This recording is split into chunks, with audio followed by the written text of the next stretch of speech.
This is an Xbox One X, the most powerful console in the world. Or at least it used to be.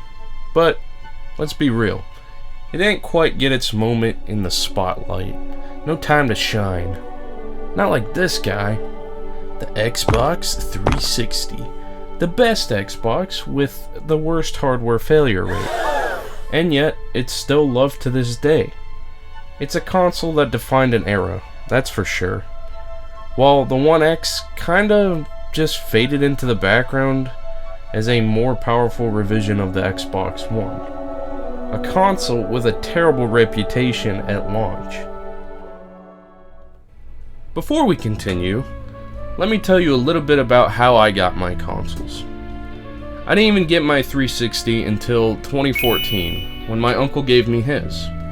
And let me tell you, this thing has seen some stuff. My uncle used to smoke in his apartment, so when I finally opened it up to clean it, yeah, it was disgusting. Layers of dust and nicotine residue just caked on the inside. It smelled like an ashtray. But hey, a little bit of elbow grease and some cotton swabs, well, it didn't stink anymore. That's a good thing. It's also taken some serious damage. When I was a kid, for some reason, I decided to put it on a flimsy TV table, you know the ones, and it fell off that twice. That's why it's got cracks all over it. One of those falls even took out an HDMI cable. It just snapped the end clean off. And a couple years back, the hard drive died. But somehow, against all odds, it never got the red ring of death. Turns out there's a reason for that. It's a Jasper model, and if you don't know what a Jasper model is, it was Microsoft's final attempt to fix the white fat Xbox 360's biggest flaw of the overheating GPU. But if you have a 360 that's a white one, you can check right now to see if yours will survive for longer than others. You see that split piece at the top of the power port? That means it's a Jasper, so no red ring of death. My condolences to all of those who lost their 360s to the red ring. We'll have a moment of silence.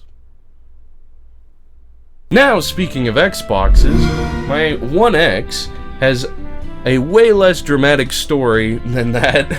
I got it on a Facebook Marketplace, if you know.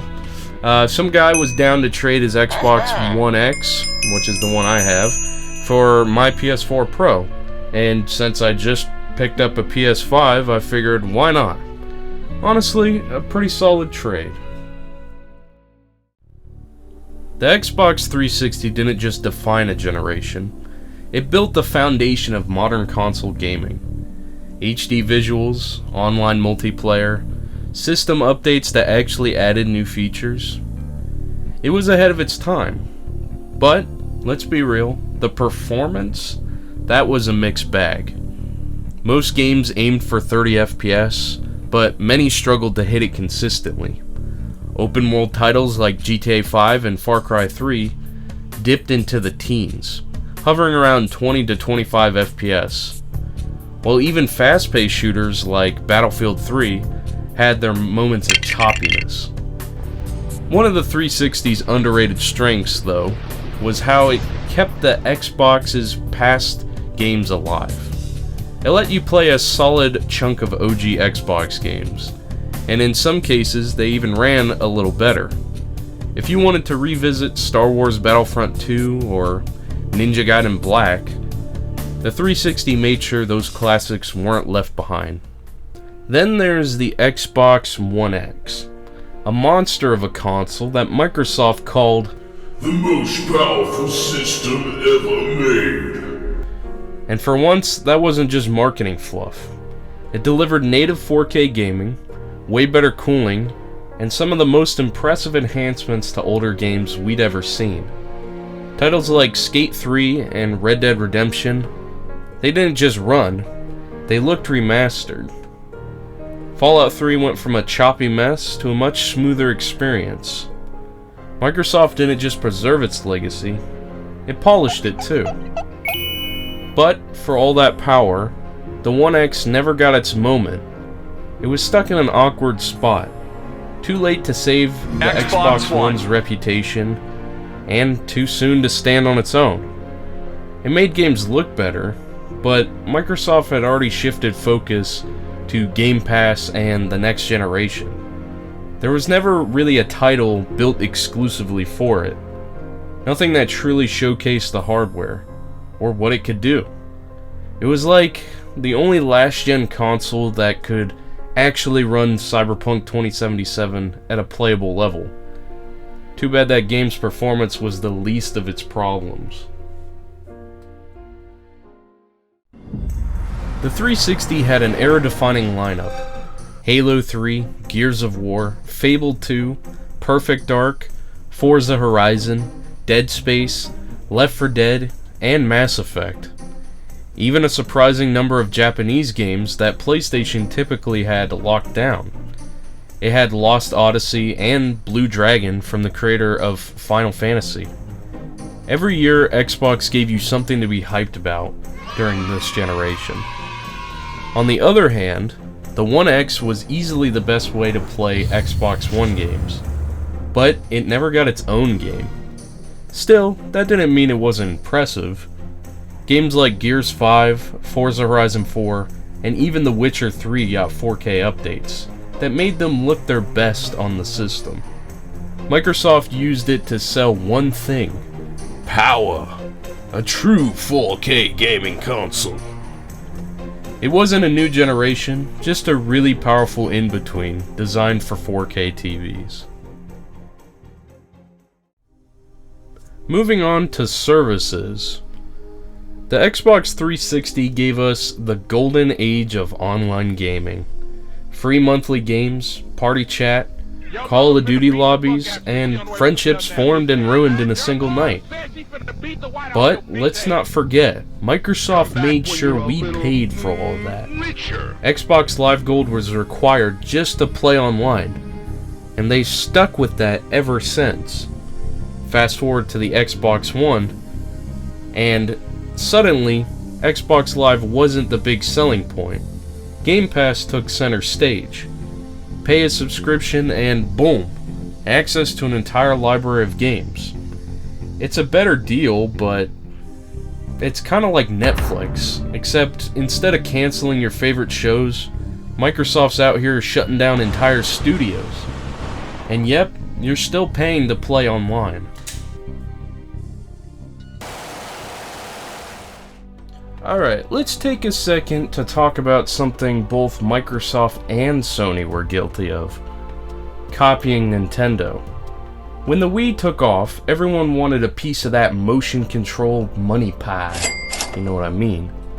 Sony released the PlayStation Move for the PS3, and Microsoft went all in with the 360's Kinect, promising controller-free gaming. Xbox, record Voice that. commands, full body tracking, it all sounded so futuristic. But in practice, it barely worked half the time.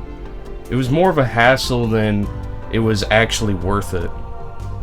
That didn't stop Microsoft from bundling it with the original Xbox One, jacking up the price and making the console feel more like a glorified cable box than an actual gaming machine. By the time the Xbox One X launched, Microsoft had completely given up on the Kinect, and they didn't just stop supporting it, they physically removed the port from the consoles. That's how dead it was. In conclusion, the One X launched as the most powerful console on the market, but Microsoft never treated it like a true flagship. No big hype, no proper send-off. It just kinda faded away. Honestly, the reason I don't have a new Xbox would take a full video to explain. Let's just say it has something to do with disk drives. But I like this console and keep it because it does everything I need a modern Xbox to do. It still holds up, it runs my games well, supports my library, and doesn't feel outdated. Or at least that outdated. And if that's the case, Microsoft has lost me as a hardware buyer.